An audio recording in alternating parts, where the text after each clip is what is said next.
Channel ꯁꯤꯅ ꯇꯥꯕꯤꯔꯤꯕ ꯈ꯭ꯋꯥꯏ ꯄꯨꯝꯅꯃꯛꯄꯨ ꯑꯍꯥꯟꯕꯃꯛꯇꯗ ꯇꯔꯥꯝꯅ ꯑꯣꯛꯆꯔꯤ꯫ ꯉꯁꯤꯁꯨ ꯃꯍꯧꯁꯥꯒꯨꯝ ꯃꯌꯥꯝꯒꯤ ꯑꯋꯥ ꯄꯣꯊꯥꯕꯗ ꯉꯥꯏꯍꯥꯛꯇ ꯑꯣꯏꯔꯕꯁꯨ ꯃꯇꯦꯡ ꯄꯥꯡꯖꯕ ꯑꯣꯏꯅ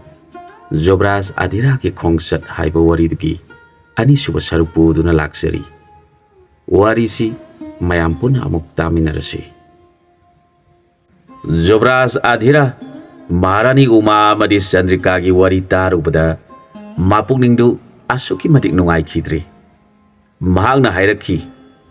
"ꯏꯃꯥ ꯃꯍꯥꯔꯥꯅꯤ, ꯅꯈꯣꯏꯒꯤ ꯑꯋꯥꯕ ꯋꯥꯔꯤꯕꯨ ꯇꯥꯔꯨꯕꯗ ꯑꯩꯍꯥꯛ ꯅꯈꯣꯏꯕꯨ ꯃꯐꯝꯁꯤꯗ ꯊꯅꯝꯂꯒ ꯆꯠꯈꯤꯕ ꯇꯥꯔꯕꯗꯤ ꯑꯩꯒꯤ ꯊꯃꯣꯏꯁꯤ ꯃꯇꯝ ꯄꯨꯝꯕꯒꯤ ꯑꯣꯏꯅ ꯅꯤꯡꯉꯝꯗꯅ ꯂꯦꯜꯂꯒꯅꯤ꯫ ꯍꯧꯖꯤꯛꯇꯤ ꯅꯆꯥ ꯂꯥꯛꯂꯕꯅꯤꯅ ꯋꯥꯕꯤꯔꯒꯅꯨ꯫ ꯀꯔꯥꯝ ꯆꯥꯎꯔꯕ ꯃꯤꯒꯤ ꯑꯋꯥꯕꯕꯨ ꯀꯔꯤꯁꯨ ꯂꯩꯇꯅ ꯈꯜꯂꯤꯕ ꯃꯃꯥ ꯃꯆꯥꯗꯨ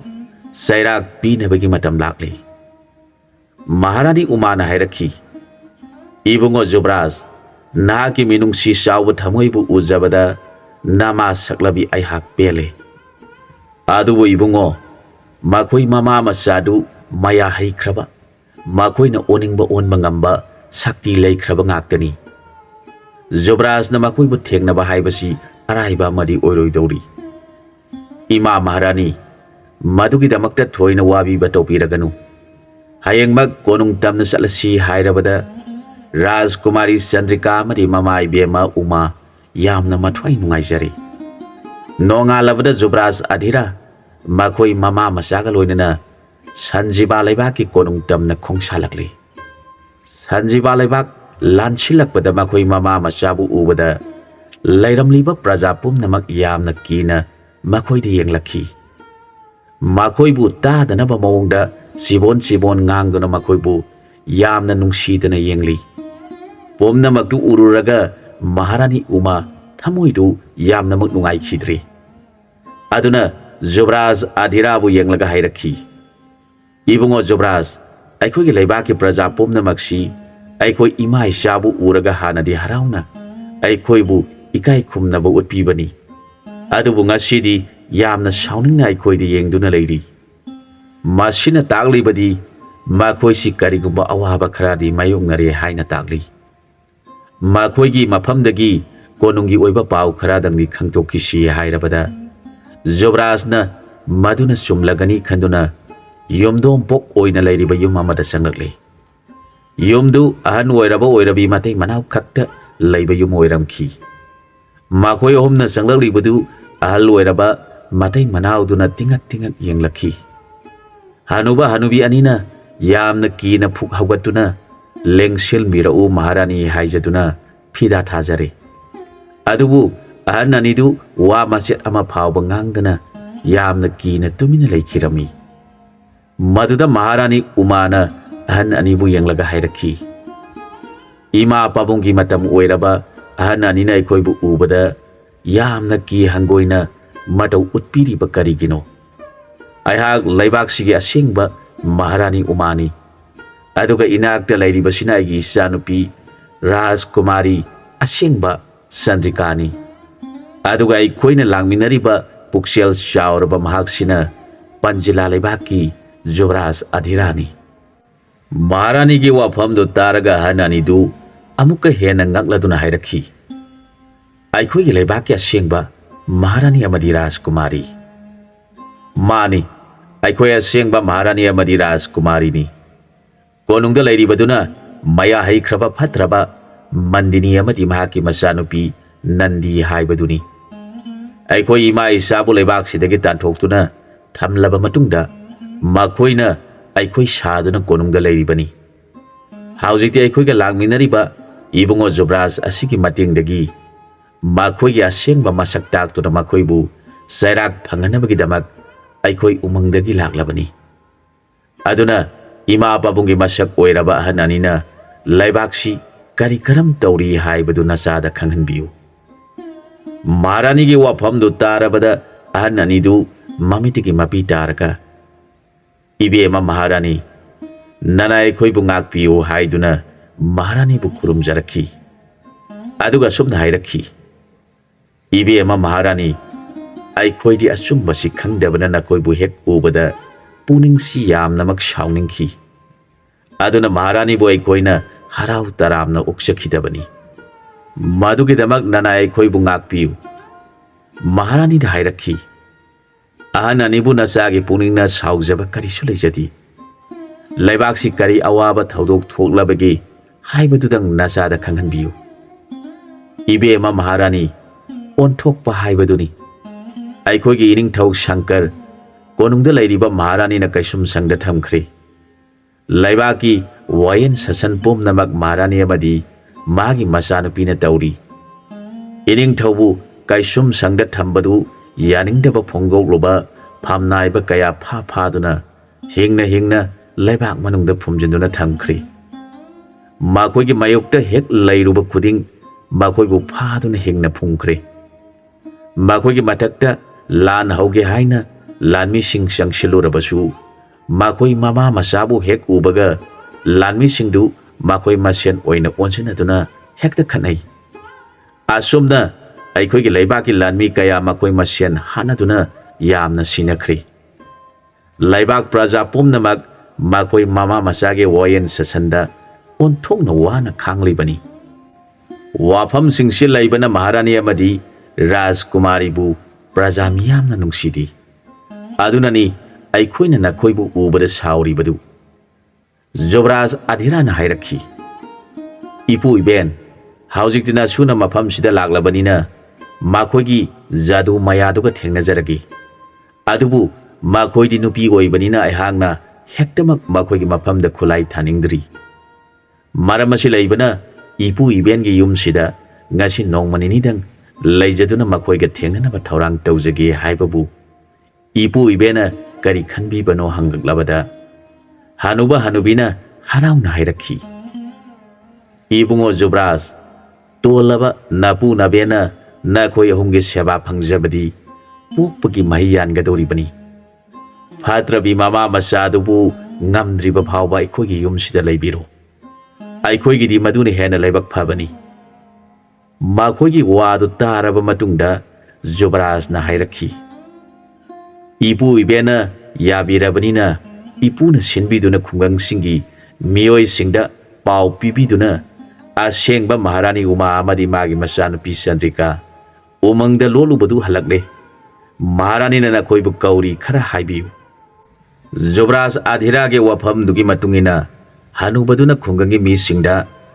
ꯃꯍꯥꯔꯥꯅꯤ ꯑꯃꯗꯤ ꯃꯍꯥꯛꯀꯤ ꯃꯆꯥꯅꯨꯄꯤ ꯆꯟꯗ꯭ꯔꯤꯀꯥꯗꯤ ꯅꯍꯥꯟ ꯃꯈꯩ ꯎꯃꯪꯗ ꯂꯣꯠꯇꯨꯅ ꯂꯩꯔꯝꯂꯦ꯫ ꯀꯣꯅꯨꯡꯗ ꯂꯩꯔꯤꯕ ꯃꯈꯣꯏ ꯃꯃꯥ ꯃꯆꯥꯗꯨꯗꯤ ꯁꯥꯁꯤꯟꯅꯕ ꯃꯌꯥ ꯍꯩꯔꯕ ꯐꯠꯇ꯭ꯔꯕꯤꯁꯤꯡ ꯑꯣꯏꯔꯝꯂꯦ꯫ ꯑꯁꯦꯡꯕ ꯃꯍꯥꯔꯥꯅꯤꯅ ꯅꯈꯣꯏꯕꯨ ꯂꯥꯛꯅꯕ ꯀꯧꯔꯤ ꯍꯥꯏꯅ ꯇꯝꯂꯨꯔꯕꯗ ꯃꯤꯌꯥꯝꯗꯨ ꯍꯅꯨꯕꯒꯤ ꯌꯨꯝꯗ ꯆꯦꯟꯅꯔꯛꯂꯦ꯫ ꯑꯁꯦꯡꯕ ꯋꯥꯔꯤ ꯈꯪꯂꯕ ꯃꯤꯌꯥꯝꯗꯨꯅ ꯃꯃꯤꯠꯇꯒꯤ ꯃꯄꯤ ꯇꯥꯅ ꯃꯍꯥꯔꯥꯅꯤꯕꯨ ꯈꯨꯔꯨꯝꯖꯈꯤ꯫ ꯃꯍꯥꯔꯥꯅꯤꯁꯨ ꯃꯥꯒꯤ ꯂꯩꯕꯥꯛꯀꯤ ꯄ꯭ꯔꯖꯥꯁꯤꯡꯅ ꯀꯞꯂꯤꯕꯗꯨ ꯎꯔꯒ ꯃꯃꯤꯠꯇꯒꯤ ꯃꯄꯤ ꯇꯥꯔꯛꯈꯤ꯫ ꯔꯥꯖꯀꯨꯃꯥꯔꯤ ꯆꯟꯗ꯭ꯔꯤꯀꯥꯁꯨ ꯃꯇꯧꯗꯨ ꯎꯖꯔꯒ ꯀꯞꯆꯔꯛꯈꯤ꯫ ꯃꯇꯝꯗꯨꯗ ꯌꯨꯕꯔꯥꯖ ꯑꯙꯤꯔꯥꯅ ꯃꯤꯌꯥꯝꯗ ꯌꯦꯡꯂꯒ ꯍꯥꯏꯔꯛꯈꯤ, ꯈꯨꯡꯒꯪꯁꯤꯒꯤ ꯃꯤꯌꯥꯝꯗ ꯑꯩꯍꯥꯛꯀꯤ ꯁꯛ ꯍꯥꯟꯅ ꯇꯥꯛꯆꯈꯤꯒꯦ꯫ ꯑꯩꯍꯥꯛ ꯄꯟꯖꯤꯂꯥ ꯍꯥꯏꯕ ꯂꯩꯕꯥꯛꯇꯨꯗ ꯄꯥꯟꯕ ꯅꯤꯡꯊꯧꯔꯦꯜ ꯅꯟꯗꯒꯤ ꯃꯆꯥꯅꯤꯄꯥ ꯑꯍꯟꯅꯤ꯫ ꯏꯃꯤꯡꯅ ꯑꯙꯤꯔꯥ ꯀꯧꯖꯩ꯫ ꯃꯟꯁꯀꯥ ꯀꯧꯕ ꯎꯃꯪꯗ ꯑꯩꯒꯤ ꯇꯉꯥꯏ ꯐꯗꯅ ꯆꯠꯇꯕ ꯌꯥꯗꯕꯅ ꯃꯔꯝ ꯑꯣꯏꯔꯒ ꯂꯥꯛꯆꯕꯗ ꯎꯃꯪꯗ ꯃꯍꯥꯔꯥꯅꯤ ꯑꯃꯗꯤ ꯔꯥꯖꯀꯨꯃꯥꯔꯤꯕꯨ ꯊꯦꯡꯅꯖꯕꯗꯒꯤ ꯑꯩꯍꯥꯛꯅ ꯃꯈꯣꯏꯕꯨ ꯄꯨꯗꯨꯅ ꯂꯥꯛꯆꯔꯤꯕꯅꯤ꯫ ꯍꯧꯖꯤꯛꯇꯤ ꯅꯍꯥ ꯑꯣꯏꯕ ꯈꯨꯡꯒꯪꯁꯤꯒꯤ ꯃꯤꯑꯣꯏ ꯑꯃ ꯑꯅꯤꯗꯪ ꯀꯣꯅꯨꯡꯗ ꯆꯠꯄꯤꯗꯨꯅ ꯄꯟꯖꯤꯂꯥ ꯂꯩꯕꯥꯛꯀꯤ ꯌꯨꯕꯔꯥꯖ ꯑꯙꯤꯔꯥꯒ ꯃꯍꯥꯔꯥꯅꯤ ꯎꯃꯥ ꯑꯃꯗꯤ ꯃꯍꯥꯛꯀꯤ ꯃꯆꯥꯅꯨꯄꯤ ꯔꯥꯖꯀꯨꯃꯥꯔꯤ ꯆꯟꯗ꯭ꯔꯤꯀꯥꯒ ꯄꯨꯟꯅ ꯂꯩꯍꯧꯔꯦ ꯇꯝꯕꯤꯌꯨ꯫ ꯑꯗꯨꯒ ꯑꯁꯨꯝꯅꯁꯨ ꯍꯥꯏꯕꯤꯔꯝꯃꯨ, ꯅꯈꯣꯏꯗꯤ ꯅꯨꯄꯤ ꯑꯣꯏꯕꯅꯤꯅ ꯅꯈꯣꯏꯒꯤ ꯅꯊꯛꯇ ꯈꯨꯠꯂꯥꯏ ꯊꯥꯅꯤꯡꯗꯦ꯫ ꯅꯁꯥꯅ ꯈꯪꯅ ꯀꯣꯅꯨꯡ ꯊꯥꯗꯣꯛꯇꯨꯅ ꯅꯈꯣꯏꯒꯤ ꯂꯩꯐꯝ ꯁꯃꯨꯗ꯭ꯔ ꯃꯄꯥꯟꯗ ꯍꯟꯈ꯭ꯔꯣ꯫ ꯑꯗꯨ ꯑꯣꯏꯔꯕꯗꯤ ꯅꯈꯣꯏꯒꯤ ꯅꯔꯥꯟ ꯉꯥꯛꯄꯤꯒꯅꯤ꯫ ꯃꯗꯨ ꯅꯠꯇꯗꯨꯅ ꯂꯝ ꯍꯦꯜꯂꯕꯗꯤ ꯅꯨꯄꯤ ꯑꯣꯏꯔꯕꯁꯨ ꯅꯈꯣꯏꯕꯨ ꯂꯣꯏꯁꯤꯟꯗꯕ ꯌꯥꯗꯕꯅ ꯅꯈꯣꯏꯒꯤ ꯅꯊꯛꯇ ꯈꯨꯠꯂꯥꯏ ꯊꯥꯔꯒꯅꯤ ꯍꯥꯏꯕꯤꯔꯝꯃꯨ꯫ ꯈꯨꯗꯛꯇꯨꯗ ꯈꯨꯟꯗꯨꯒꯤ ꯅꯍꯥ ꯑꯣꯏꯕ ꯃꯈꯣꯏ ꯅꯤꯄꯥ ꯑꯅꯤ ꯑꯍꯨꯝ ꯀꯣꯅꯨꯡꯗ ꯆꯠꯈꯤꯗꯨꯅ ꯌꯨꯕꯔꯥꯖ ꯑꯙꯤꯔꯥꯅ ꯍꯥꯏꯔꯤꯕ ꯄꯥꯎꯗꯨꯃꯛ ꯇꯝꯂꯨꯔꯦ꯫ ꯄꯥꯎꯗꯨ ꯇꯥꯕꯗ ꯃꯍꯥꯔꯥꯅꯤ ꯁꯥꯔꯤꯕ ꯃꯟꯗꯤꯅꯤ ꯑꯁꯨꯛꯀꯤ ꯃꯇꯤꯛ ꯁꯥꯎꯈ꯭ꯔꯦ꯫ ꯖꯥꯗꯨ ꯃꯌꯥꯗ ꯃꯉꯣꯟꯗꯒꯤ ꯍꯦꯟꯕ ꯂꯩꯇ꯭ꯔꯕꯅꯤ ꯈꯟꯖꯈꯤꯕꯅ जुबराज अधीराबु करिसु लैतन खनख्री साउरबी मंदिनीना मखोई पाउमी सिंगदुदा लाउरदुना हायरखी करी हायबा संजीबा कौबा चाउख्रबा लैबाकसिगी महारानी आइबु उसित थवोइदना लाबलाबा पंजिला लैबाकतिगी लाक्तुना आइबु सिंगनबा सारिबा फारे पाउमीसा नखोई अमु हनखिदुना मंगोंदा तमु हयेंगमक कोनुंगी लंपाक्सिदा लाउ हायु मांगना पंजिला लैबाकि जुबराजनी हायदुना नपल कारिबदु हयेंगना संसारसि उजबा मागे अरोइबा नुमित ओइरगनी तमु पाउमी सिंगदु खुदकता हनखिदुना महारानी सारिबी मंदिनीना हायरकपा पुमनमक जुबराजदा तमले नोंगालबदा जुबराज अधीरा महारानी अमदी राजकुमारीगा लोइनना कोनुंगी लंपाक्ता चनबा सेम सारे मातमदुदा खुंदुगी प्रजा मियामदु हौनरुबा तौदना जुबराज की मतुंग इंदुना चनबा सेम साख्री मियामदुगा लोइनना जुबराज अधीरा कोनुंगी लंपाक तमना लागले लंबी लमजाउदा लेरंबा प्रजा पुमनमकसु पाउदु ताबदा अंगकपा ओइनदुना जुबराज की मतुंग इलगले कोनुंगी लंपाक हेक यौरकपदा मंदिनी अमदी नंदी मामा मसासु कोनुंगदगी थोरकले लंपाक्तुगी नकन नकंदा लानगी दमक लेमनदुना लैनख्री मादमदुदा जुबराज अधीराना लाउरखी अहांगना नखोइबु नुपीनी खंदुना नरान फना लैजरबसु अहानबो ओइना ngakpige khanduna konungsi thadokuna chatkhro hairaba phawba nakhoina tadrabanina haujikti nakhoibu ngakpibegi matam leitri lan tawbusi natana adubu amuksu nakhoina nupi oibana aihang hairi nakhoigi naran singdu ngakpiu haiduna maharani gi maphamda changjau madu oirabadi nakhoigi nathwai singdu kanbigani जुबराज की वफमदु तारगा मंदिनी मामा मसादु साउरदुना लाउरले हाय नापल कारब जुबराज none करी नतिक नगुल लैरदुना अइखोगी मयाबु मयुकनगे खल्लिबनो अपंगबन हाक्ति नथवाई मांगजबता बनी हायरमलगा चाउरब मुसुक मुख्रबले नमा जुबराज पुसिक्तुना हालुरो हायदुना पाहलकले जुबराज मागी गुरुना पिरकपा मया संगदब लिक्तुना मरम ओइरगा साथिख्रब लिंदु मागी मफमदा इसम चंबा लिन ओइना थोखरे पाइसिलगलिब लिंदु खुदक्ता थांगसांग सतुना कक्तुना हाटख्रे मदुबदा मंदिनी मटु सुंख्रे साउनिंगमन खिबना मामा मसा संगदुना मयादगी मैबुन सबुन काम थोरगले मदुबदा जुबराज खोंगलै थुना लेरुंग तेंगा थोंगदुना अरक्पा लैत्रब तेंजै सिंग काप थोलक्तुना मैबुन सिंगदु कक्थख्रे मपुनिंगदा साउनिंगबा फावरबा जुबराज शक्ति लैरब तेंजै सिंग सतुना काबलक्पदा मंदिनी अमदी नंदीगी मंगा कक्तुना लैबाइदा थादख्रे मदुबदा प्रजा पुमनमक हराउबना ngamkhai लैखिद्रे सेनसिनरक्तुना जुबराजपु लाइगुंबनी खंजदुना खुरुमजख्रे महारानी उमा अमदी मचानुपी राजकुमारी चंद्रिका सु हराउ मनखिबना ममितकी मपी तारगले महारानी ने खुदक्ता मनाई सिंह थाखिदुना कैसुम संगद लैरिबा महाराज शंकरबु पुहलगले महाराज सु मनाई सिंहदगी वरी पुंबा तारबदा महाकी महारानी अमदी मचानुपीबु उजबदा ममितकी मपी तारखी मापुनिंग नुंगसिना माकोई पुमनमक कोनुंगदा संगमिनरगले महाराज शंकर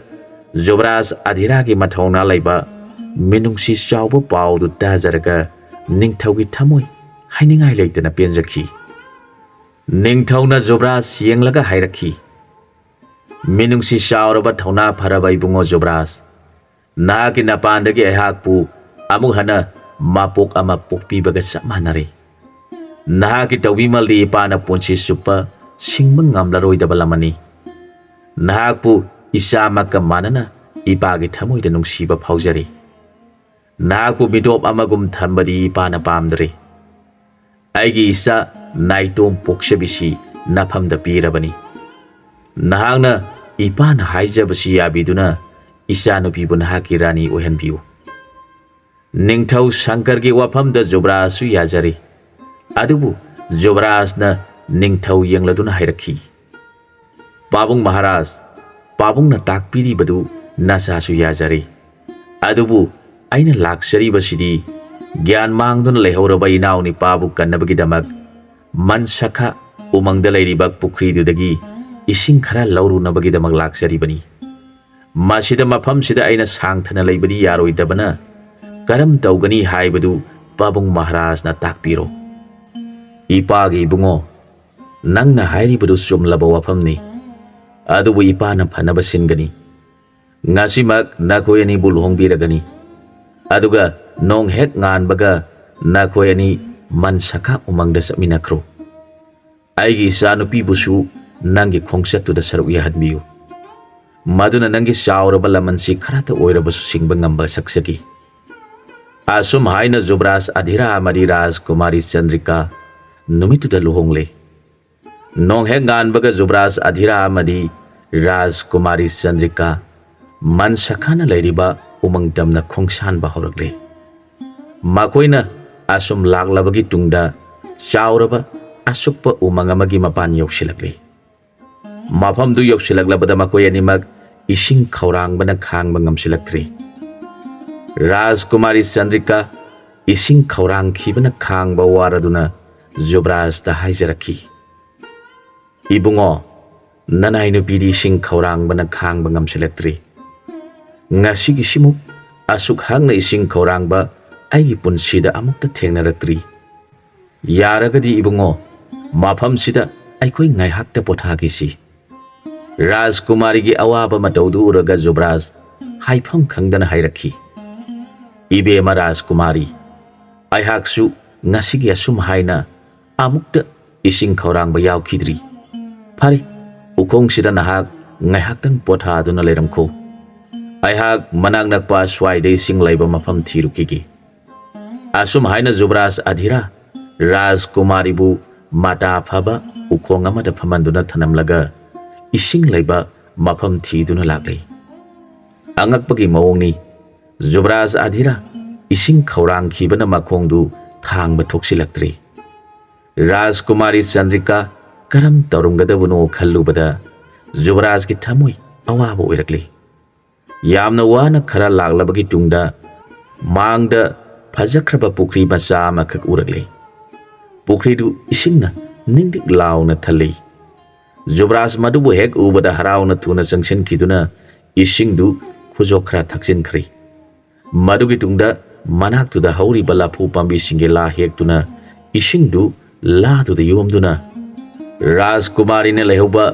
मफमदा हनबगी दमक लाकपा हौरगले मांगना खरा हेक लाकपा हौबगा उखोंग अमदा फमदुना लाइनिंगलिबा मुनि अमना कौरखी ngaiko Zubras nangna puri bai singdu mina thakpa ya bai sing nati nangna karigi wahang pahongdana isingdu thakluribano Zubras adhira muni gi wafamdu tabada swai laukri kudakta munida hangjarakhi muni dev nanai di khanglu dabana isingsi thakluri aduga ihangna pujari bai singsina ising khaurangbana khangba wahaurabi Rajkumari adugi damaktani mag ising khaurangbana wana khanghaure wafamdu taraga munina mo hairakhi ibungo Zubras Rajkumari na ising khaurang leibadu koknaba aigi nakta lairiba ising punsidagi khara puduna pithakluro aduga thuna aigi naksida nakhoi lakhu ising du thaklurabanina nahakti awaba taragani nakhoi laklaga wari pumnamak taklage hairabada Zubras thuna yangna munigi ising pundagi ising khara atopa anuba lamada yomduna thuna Rajkumari gi nakta satkhri mana puragliba isingdu Rajkumari bu pithaklabada Rajkumari aram khaurangba pumba kokhri madugi tungda Rajkumari bu puduna munina lehoriba mafamdu tamna lagli muni bu khurumladuna Zubras na hairakhi muni dev nanai khoi laksari nanai ge awaba taragadu budu matau karamna madudagi kokshagadagi haibadu nanai bu nungsibiduna takpiro Zubras munataro nakhoina umangsi hek lansilakpada ising khaurangbana khangba ngamdribadu nahana thagluriba pukhri aduda leiriba इसिंदुगी शक्तिननी हाइरिबा इसिंदु साप लैबा इसिंगनी मदुबु थगलुरबदी थगलुरिबा मीदु नुमित हेक ताखिबदा कई ओलगनी ईश्वरगी नोंगदमना कनखिबना नहागना लाकपा मतमदु अयहाक इसिंग पुनसि पुदुना अयगी थंगनबगीदमक लोकतगी इसिंग सोकपा चटपा मतम ओइखिबना नहाका थेंगनहौद्रे पुमनमक्सि नहाकी मपोक्ता मतम खरादी नहाक कई ओंदुना लयु तमखिबना थोकलिबा थौदोंनी हाउजिति नहाक इसिंगदु थगलुरबनिना उपाय लेररोय मुनिगी वाफमदु ताबदा जुबराज अधिरा असुकी मतिक वाजखी मागे नुंगसिरबी राजकुमारीबु येंगलगा ममितिगी मपी तारगा हैरखी राजकुमारी अयहाक्ति नुमित ताखिबगा सोइदनमक कई ओनख्रगनी नंगबु आइगी नुंगसिरबी चंद्रिकानी हाइबा काउख्रगनी नुमिना तारक्त्रिगाइदा मी लेबा मफम थीदुना नहाकबु थिनबिरगे अदुगा नहाक संजीबा लेबाकता हनख्रो कई ओलगदौबा अयहाका लेमिनरबदी आइगी थवाई ओइरिबी नहाक खुदोंग थीबा थोलगनी जुबराज की वाफमदु तारगा राजकुमारी चंद्रिका ममितिगी मपी सदुम सदुम तारगा हैरखी इबुंगो ननाई नुपीना इबुंगोना ताकपिरिबो वाफमदु इंजबा ngamjaroy इपा निंगथौना इबुंगोगी नातुंग इंदुना हेंगलुरो ताकपिखिबा नुमित्तगी इबुंगोगी अवा नुंगाई पुंसी खोंगचत्ता सरुग याजबना आइगी थौ ओइजरबनी हाउजिकपु इबुंगोना नुमिदांग खुदिंग कई ओनगदोरे हाइदुना इरेबाकता हनखिबा तारबदी ननाई नुपीदी कोंगनद्रबा पाप अमा पुदुना हिंगलगनी इबुंगोना ओनबिरिबा कईदुना ननाई नुपीगी थवाई सिलौबिरबसु आइगिदी ख्वाइदगी लाइबक फबी ओइगदोरिबनी माखोइना ngangnaribadu तारगा मुनिना हाइरखी इपा वा हाइखिगे बुना ताखो राजकुमारी नंगना नापुरोइबबु निंगजरिबदु उरगा अयहाकी थमोय ngamkhai leitana pele अयहांगना पीरिबा लिगलांग परेंगसी राजकुमारी नहाक मसिबु सिजलु नहागना मसिबु सिरबदी नाबुंगोना कई ओलबसु नहाकपु मसक खंगबा ngamgani नंगोंदा अकाइबा करिसु तौरकलोय नागोयनी पुनः लैमिनबा यारगनी मुनिगी वाफमदु तारगा राजकुमारी हराउजना लिक्तु लौसिंदुना मंगक समदा सिजनजरे मदुगी तुंगदा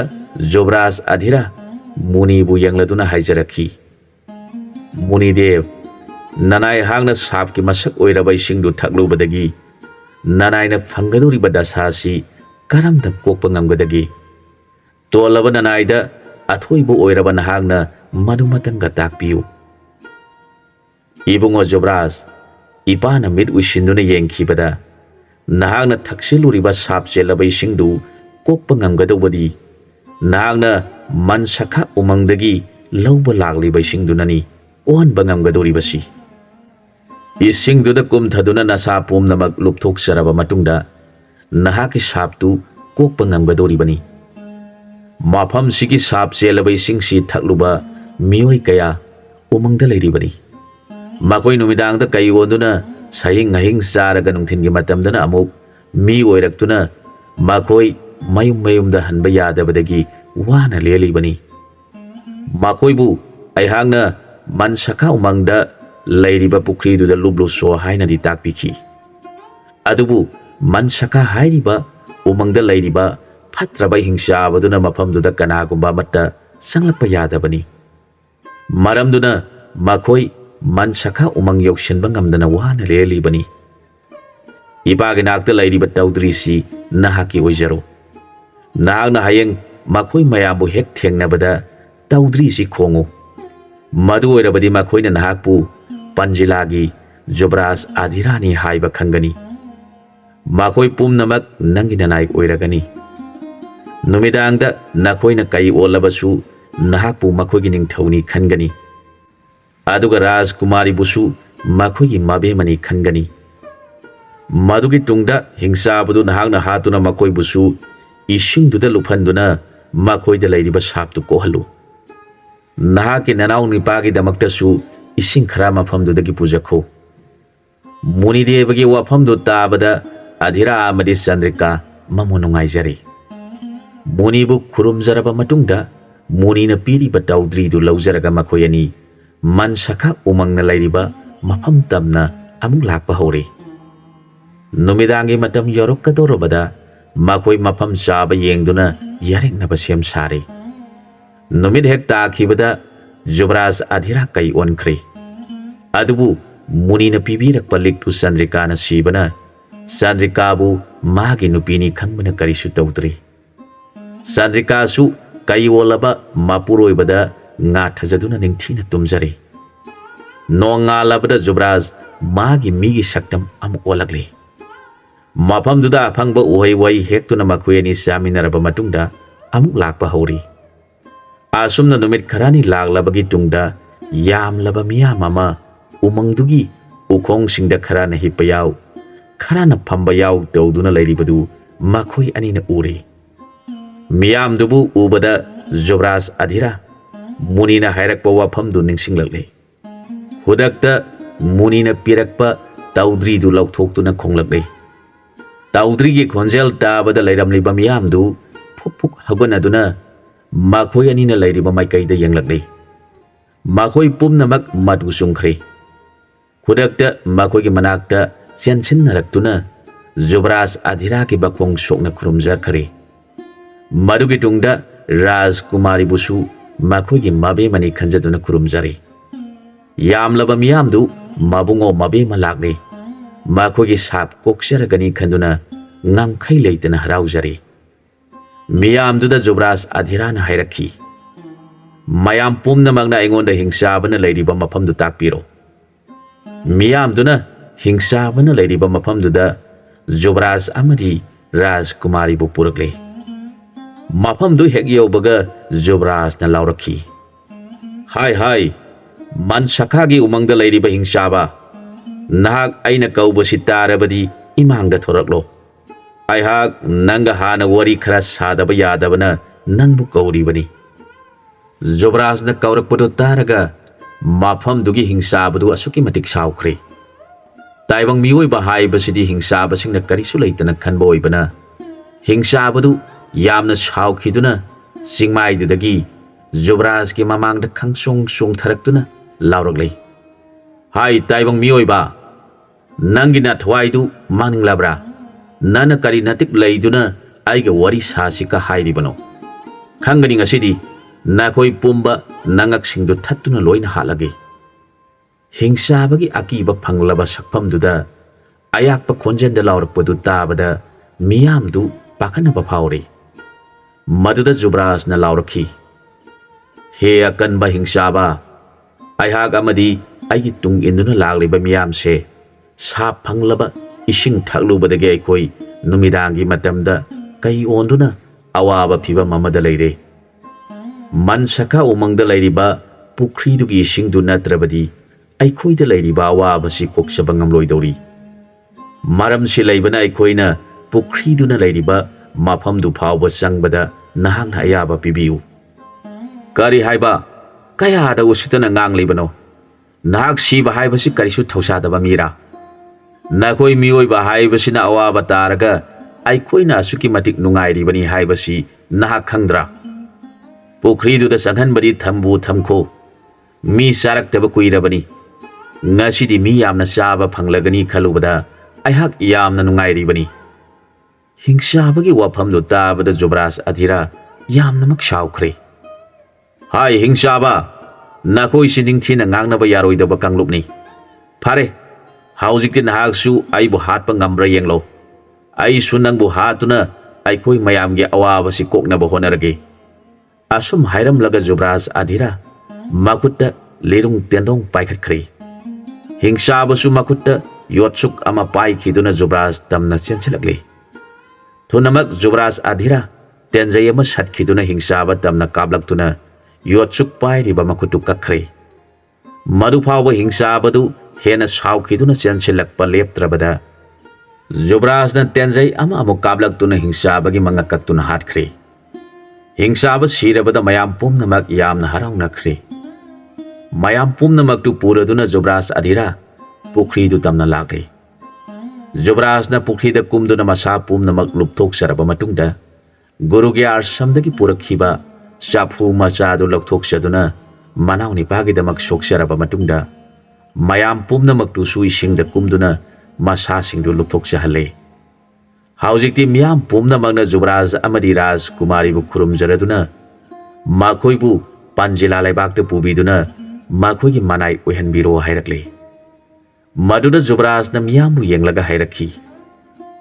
मयाम पुमनमकना हाइबिरिबदु आइसु यारे अदुबु आइहाकति इनाव निपाना वानथदुना लेहौबना